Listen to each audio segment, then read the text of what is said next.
The fluorescent lights hummed overhead as I sat in my empty clinic at 2 a.m., staring at the stack of invoices that had arrived that morning. Each envelope felt heavier than the last, and the numbers inside made my stomach churn.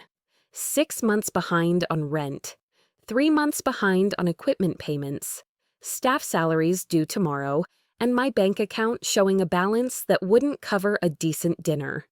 My name is Dr. Sarah Chen, and 5 years ago, I had a dream. I wanted to build a family practice that would serve my community, a place where people could get quality healthcare without the cold corporate feel of the big medical chains. According to YouTube analytics, 99.5% of viewers are not subscribed. That's a huge number. By subscribing the channel that is completely free, you'll help support the channel and never miss fresh content. I wanted something warm, personal, where patients felt like family. The irony wasn't lost on me now.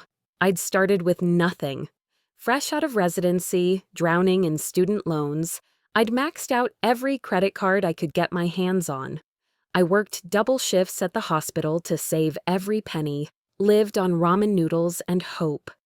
When banks laughed at my loan applications, I sold my car and took the bus for 2 years.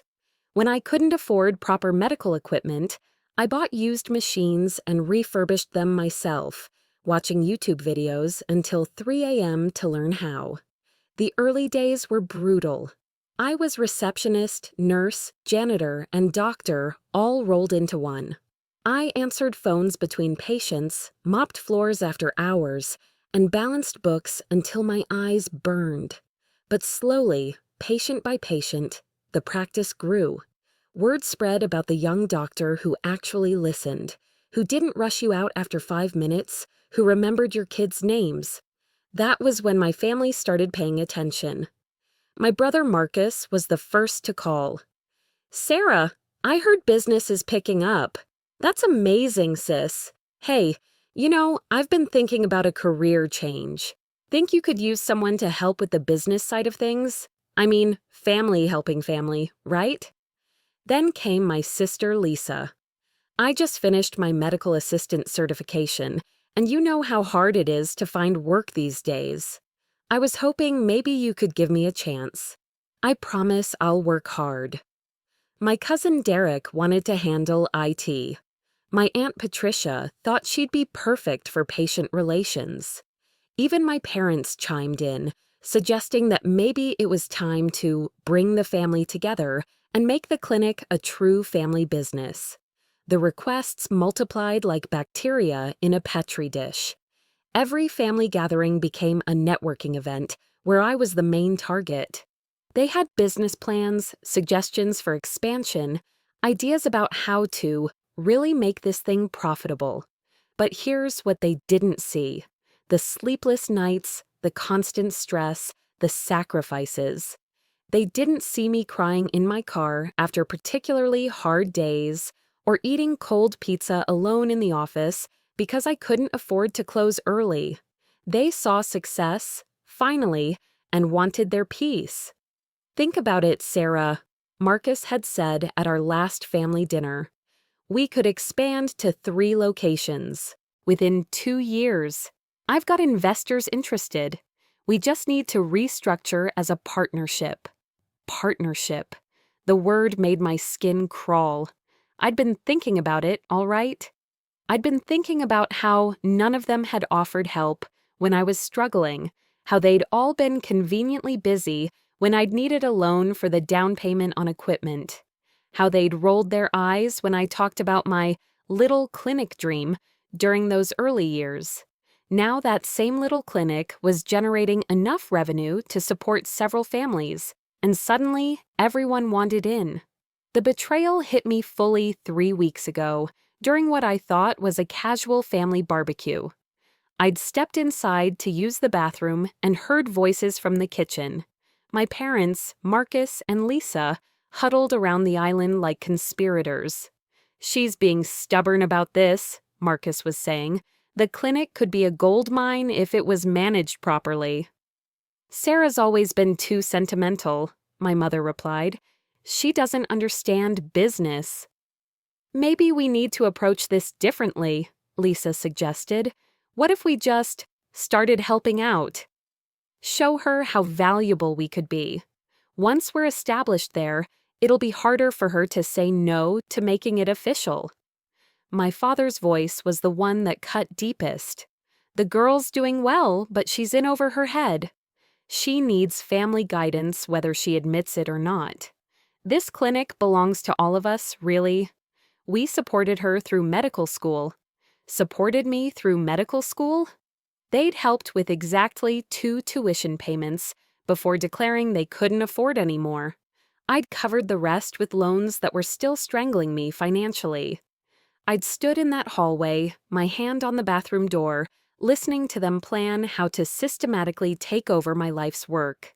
They were talking about me like I was a child playing doctor, like my success was some happy accident that needed their mature intervention to become something real. That night, I went home and made a decision. If my family wanted to play games, I could play games too. Phase 1 began immediately. I started implementing new policies at the clinic, seemingly innocent changes that I framed as professional development initiatives. I required all employees to have specific certifications for their roles, certifications that would take months to obtain. I instituted new training programs and probationary periods. I restructured the business as an LLC with myself as the sole managing member, making it legally complex for anyone to simply insert themselves as a partner. When Marcus called about his business development ideas, I enthusiastically agreed to meet. I had him prepare detailed presentations, spend weeks researching expansion opportunities, even had him draft contracts. Then, at the last minute, I'd find some small issue with his proposals that required him to start over. "I love the energy, Marcus," I'd say, "but I need to see more concrete data on the insurance reimbursement rates for that demographic." Or, "The square footage calculations seem off. Can you redo the financial projections?" I watched him grow increasingly frustrated, spending his evenings and weekends working on presentations for a position I had no intention of creating. Lisa was easier. I told her I was very interested in bringing her on as a medical assistant, but that I needed someone with specialized training in our electronic medical record system. I generously offered to pay for her certification, a program that cost $1,200 and took 3 months to complete. She quit her current job to focus on the training, burning bridges in her excitement about joining the family business. The certification, of course, was for a record system I had no plans to implement. For Derek and Aunt Patricia, I created elaborate trial periods and evaluation processes that kept them busy doing unpaid work while I determined their suitability for the position. Derek spent weeks setting up computer systems for an office expansion that existed only in his imagination. Patricia wrote patient newsletter drafts and researched community outreach programs for services I wasn't planning to offer. The beauty of it was that they all thought they were getting ahead of each other.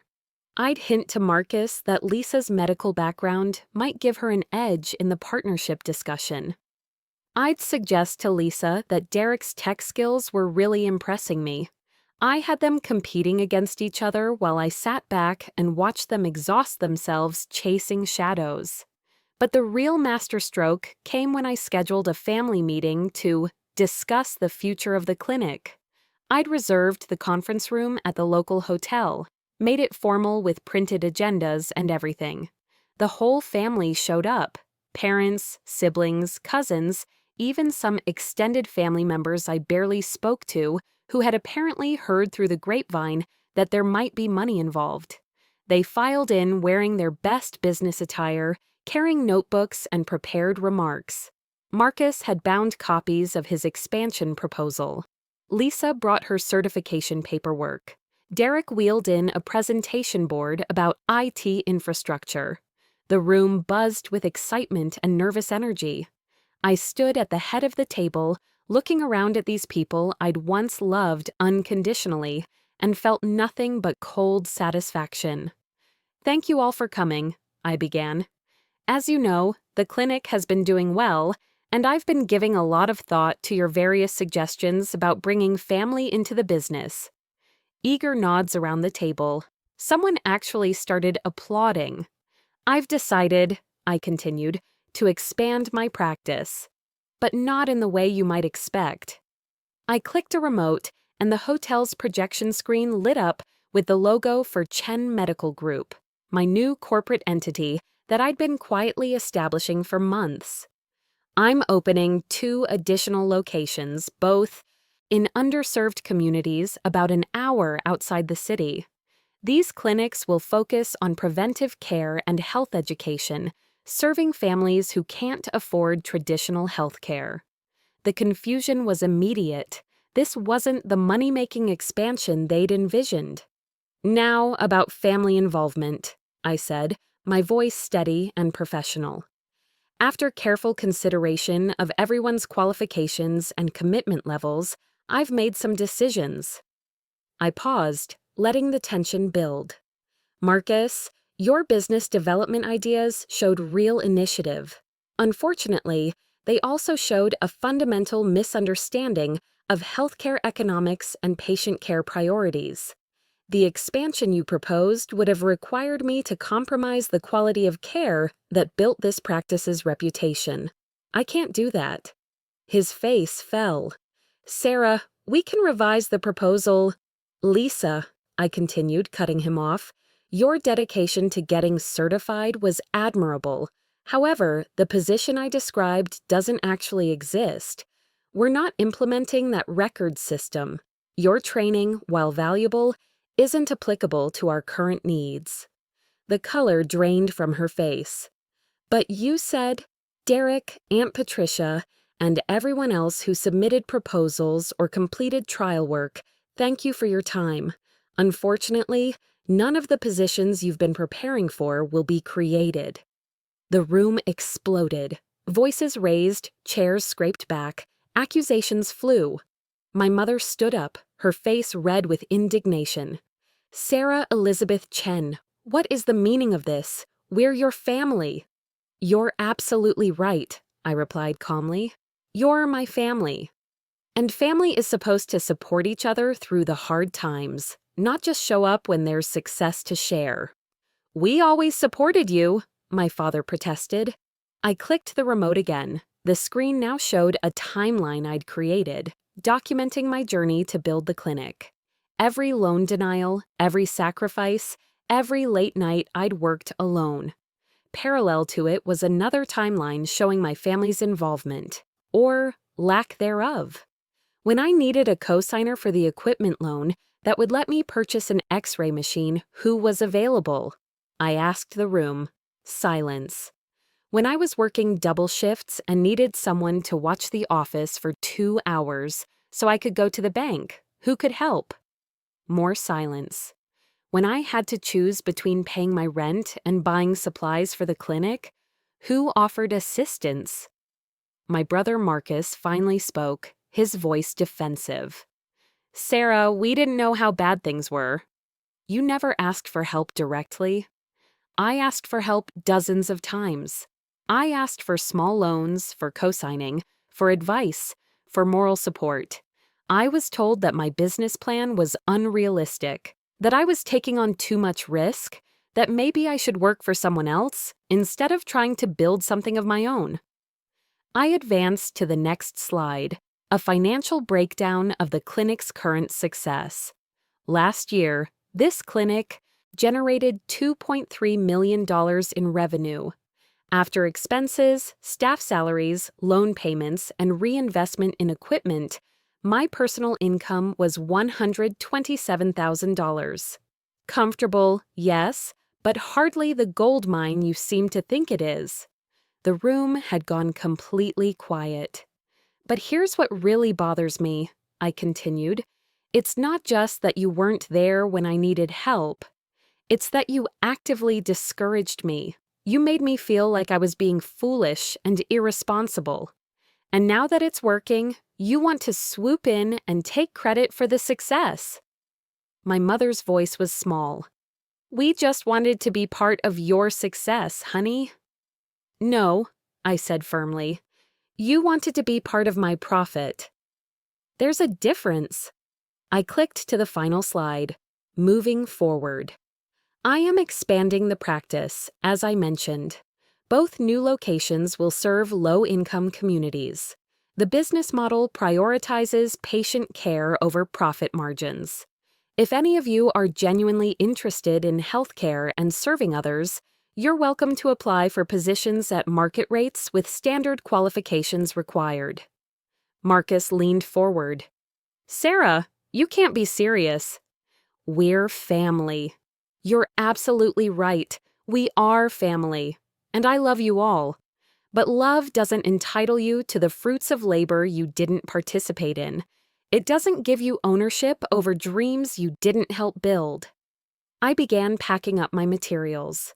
The family meeting is over. The business meeting was never really scheduled. As I headed for the door, the room erupted again, voices calling me selfish, ungrateful, vindictive. Someone, I think it was my cousin, shouted that I'd regret this decision. I paused at the door and turned back. You want to know what I regret? I regret believing for so long that family means people who show up for you unconditionally. I regret thinking that blood relations automatically translate to loyalty and support. But I don't regret protecting something I built with my own hands from people who see it as their birthright. The aftermath was swift and predictable. Half my family stopped speaking to me entirely. The other half oscillated between anger and attempts at guilt-inducing reconciliation. My parents tried the "we're getting older and just want the family to be together" approach. My siblings alternated between fury and wounded victim routines. But something unexpected happened in the weeks that followed. I felt lighter than I had in years. Without the constant pressure of family expectations and manipulation, I could focus on what had driven me to build the clinic in the first place, helping people. The 2 new locations opened on schedule, staffed with qualified professionals who had been hired through legitimate processes. The original clinic continued to thrive. More importantly, I started attracting genuine supporters. My office manager, Janet, had been with me since the 2nd year, had watched me struggle and grow, and had become a true friend and advisor. Several of my longtime patients offered to invest in the expansion, not because they expected returns, but because they believed in what we were doing. Dr. Michael Torres, a family medicine physician who had been working at one of the big corporate clinics, joined as a partner in the new venture. He brought not just medical expertise, but a shared vision of healthcare as a service rather than just a business.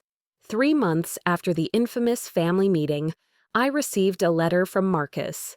It was formal, typed, and addressed to Dr. Sarah Chen, Chen Medical Group. Dear Sarah, after much reflection, I want to apologize for how I approached the situation with your clinic. You were right that I was thinking more about the financial opportunity than about the work you had done to create it. I've spent the last few months in business classes, learning about healthcare management properly rather than making assumptions. I also volunteered at a free clinic downtown, which gave me a better understanding of what you're trying to accomplish with your expansion. If you're ever in need of someone with business experience, at market rates, with proper qualifications, and without family expectations, I hope you'll consider my application. I'm proud of what you've built, and I'm sorry it took me so long to say that without adding conditions. Your brother, Marcus. I stared at that letter for a long time. It was the first communication from my family that acknowledged what I had actually accomplished, rather than focusing on what they felt they deserved from it. I called him that evening. Marcus? It's Sarah. Sarah! His voice was surprised but warm. Did you get my letter? I did. Thank you for writing it. I meant every word. I've been doing a lot of thinking, and I realized I never actually congratulated you on what you built. I was so focused on what I thought you should do next that I never acknowledged what you'd already done. We talked for 2 hours that night. Really talked. Maybe for the first time since we were teenagers. He told me about his volunteer work, about what he'd learned in his classes, about how humbling it had been to realize how little he actually understood about healthcare. I told him about the challenges of expansion, about my hopes for the new clinics, about how isolating it had been to feel like my own family saw me as an opportunity rather than a person. "Would you really consider hiring me?" he asked near the end of the call. "If you're serious about healthcare, if you understand that this isn't about getting rich, if you can handle being my employee rather than my partner, then yes, I'd consider it." He took the job 6 months later, starting as a business operations coordinator at one of the new clinics. He worked his way up over the next 2 years, proving himself through actual performance rather than family connections. Today, he's the operations manager for all 3 locations, and I trust his judgment completely. Lisa took longer to come around.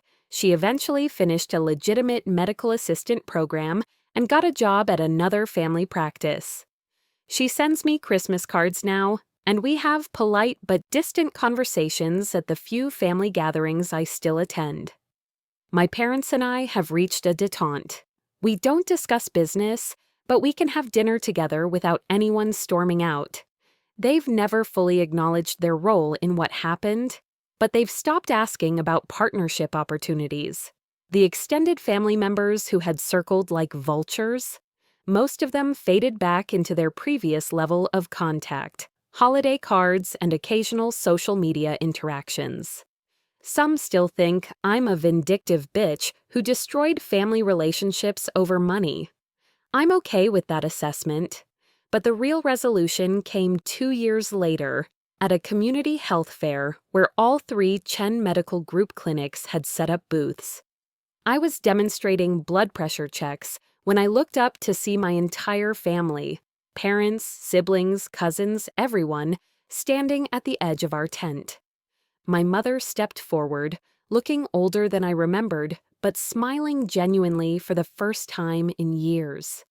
"We wanted to see what you'd built," she said simply. They spent the afternoon watching me and my staff work. They saw the long lines of patients who came for free screenings, the health education materials we developed in 3 languages, the mobile unit that brought services to homebound elderly patients. They watched Marcus coordinate with the county health department on a vaccination drive. They saw what the clinic had always been meant to be, not a money-making venture, but a service to the community. As they were leaving, my father pulled me aside. "I was wrong," he said quietly. "I thought success meant profit. But this is something more important than profit." He paused, looking back at the tent where my team was packing up after serving over 300 people that day. "I'm proud of you, Sarah. Not because of how much money you make, but because of how much good you do. I should have said that years ago." It was the apology I hadn't known I needed to hear. That night, I sat in my original clinic, the same desk where I'd once stared at insurmountable invoices, the same fluorescent lights humming overhead. But now the invoices were manageable, the staff was paid well, and the waiting room was full of thank you cards from patients whose lives we'd touched. I'd learned something valuable through all of this. Revenge, when it's really justice, doesn't taste like victory. It tastes like peace. It tastes like the freedom to build something meaningful without having to constantly defend it from people who want to tear it down for parts. My family's betrayal had hurt, but their eventual understanding healed something deeper than the original wound. Some of them had come back to me as genuine supporters rather than opportunistic relatives. Others had faded away, and that was okay too. The clinic I'd built from scratch wasn't just surviving, it was thriving in exactly the way I'd always envisioned. And now, finally, I could share that success with people who understood its real value. Sometimes the best revenge is simply refusing to let others diminish what you've built. Sometimes it's protecting your dreams long enough for them to become so obviously valuable that even the people who doubted them have to acknowledge their worth. And sometimes, if you're very lucky, it's discovering that standing up for yourself doesn't destroy your family. It teaches them to respect you. I turned off the lights and locked the door, walking out into the warm evening air. Tomorrow would bring new patience, new challenges, new opportunities to do meaningful work. And I would face all of it as the person I'd fought to become, someone who built something beautiful and refused to let anyone take it away. The fluorescent lights hummed their goodnight, and for the first time in years, I didn't feel the need to look back.